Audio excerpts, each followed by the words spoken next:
wildlife.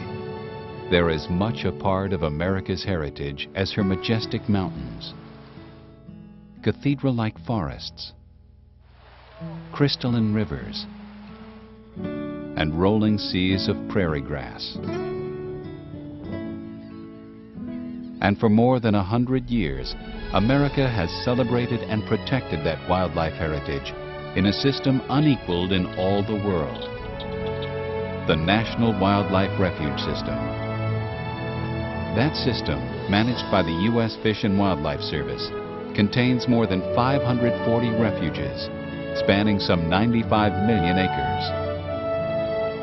What makes these places unique is that they are the only public lands in America set aside specifically for the conservation of animals, birds, fish, and other wild creatures. And as a result, America's refuges provide some of the best wildlife-oriented recreation anywhere in the country. Whether it's fishing, hunting, hiking, or simply observing creatures in their natural homes, there's something for everyone at America's National Wildlife Refuges.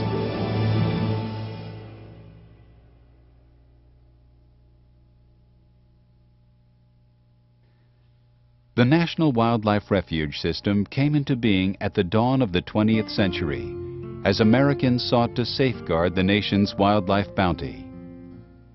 In that era, commercial hunters were pursuing big game into oblivion for antlers and hides, and taking birds in vast numbers for their meat and feathers. Conservationists took a stand at Florida's Pelican Island, a critical breeding ground for brown pelicans, white egrets, and other birds. In 1903, President Theodore Roosevelt established this tiny 5.5-acre island as America's first national wildlife refuge. And soon, other refuges followed. The Wichita Mountains Refuge was created in Oklahoma in 1905 to provide a haven for the American bison. Although these great shaggy beasts had once numbered in the millions, by the early 20th century, so few bison remained that the government had to ship 15 survivors from a New York zoo to form the starter herd for the new refuge. Other sanctuaries were decreed for pronghorn antelope and bighorn sheep. And after 10,000 elk starved to death on shrinking wintering grounds in Wyoming, the government established the National Elk Refuge in 1912 and launched a winter feeding program. In the 1930s, the devastating droughts of the Dust Bowl years dealt another blow to wildlife, drying out the prairie marshes that migratory waterfowl needed for nesting, feeding, and resting stops. But hunters came to the aid of waterfowl, backing a proposal to purchase duck stamps to generate funds to buy and restore wetlands. After the act passed in 1934, the nation's refuge chief, J. Clark Saylor, drove around the country scouring the landscape for likely duck habitats. By the end of the Dust Bowl era, he had added more than 100 new refuges to the system, many located along traditional waterfowl migration routes. In 1980, the system grew once again, as the addition of vast acreages in Alaska provided protection to nesting grounds for millions of birds and habitats for everything from giant Kodiak bears to Pacific salmon. Now, more than a century after its founding, the system has expanded to include refuges in every state, as well as 5 territories.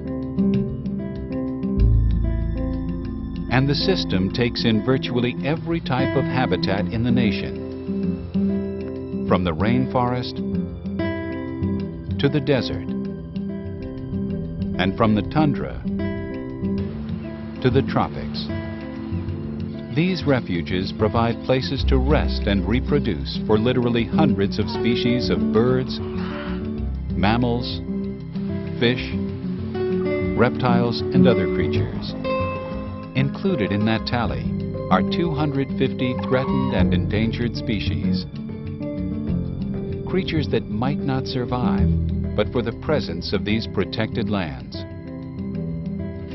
To enhance the survival of all the species under their care, refuge employees work behind the scenes, improving habitats, building wildlife populations, and conducting research to learn how to better meet wildlife's needs.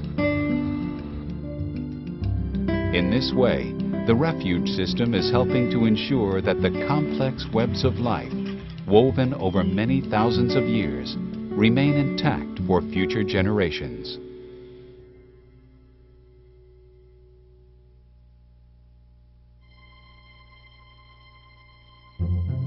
If refuges provide food and shelter for wildlife, they provide sustenance of another kind for people, nourishing our connections with the natural world. Visitors are welcome at the vast majority of the nation's refuges, and with a refuge within an hour's drive of almost every major city, these wild places are within reach of most Americans. Not surprisingly, one of the most popular visitor pastimes is wildlife observation. Because refuges have preserved the stepping stones that ducks, geese, and other birds use during their migrations, refuges are some of the best places anywhere to experience the wonder and mystery of these ancient seasonal spectacles. Visitors can also hearken back to earlier times by visiting one of the several refuges in the Plain States where buffalo thrive. At the National Bison Range in Montana, visitors can witness an actual buffalo roundup. The refuge uses this annual event to monitor the animal's health and trim the herd to levels the grasslands can support. When it comes to viewing elk, there's no better place than the National Elk Refuge in Wyoming. Between December and March, up to 10,000 elk gather at the refuge. From a horse-drawn sleigh, visitors can get a close-up view of these gangly creatures, which weigh up to 700 pounds and have antlers up to 6 feet across. Refuges are also an excellent place to catch a glimpse of less populous species, like the bald eagle. Although the eagle's population had dipped to dangerously low levels in the lower 48 states in the 1960s, eagles are rebounding. That's thanks in part to a string of refuges that provide the birds with the tall trees and undisturbed waterfront locations they favor. Visitors to a Texas coastal refuge can witness another special sight, one of only 2 migratory flocks of whooping cranes in the world. In the early 1940s, only about 18 of the tall, stately birds remained, making them one of the most severely endangered species on Earth. But by protecting the birds' wintering grounds, Aransas National Wildlife Refuge has helped the flock survive and expand to another refuge in Florida called Chassahowitzka. Having established a second migrating flock, refuge officials are guardedly optimistic about the whooping crane's future.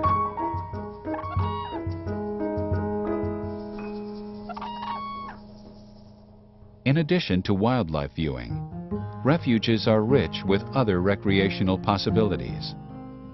Nature trails thread through habitats, offering visitors a chance to hike while learning more about the places that wildlife call home.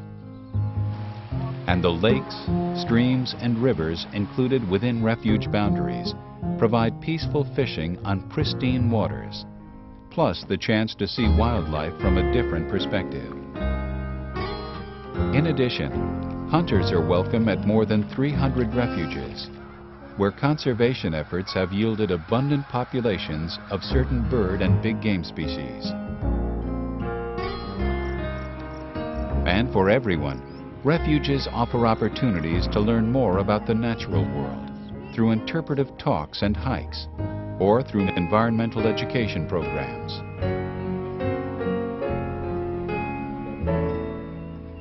Whatever visitors choose to do at a national wildlife refuge, they'll find something special there.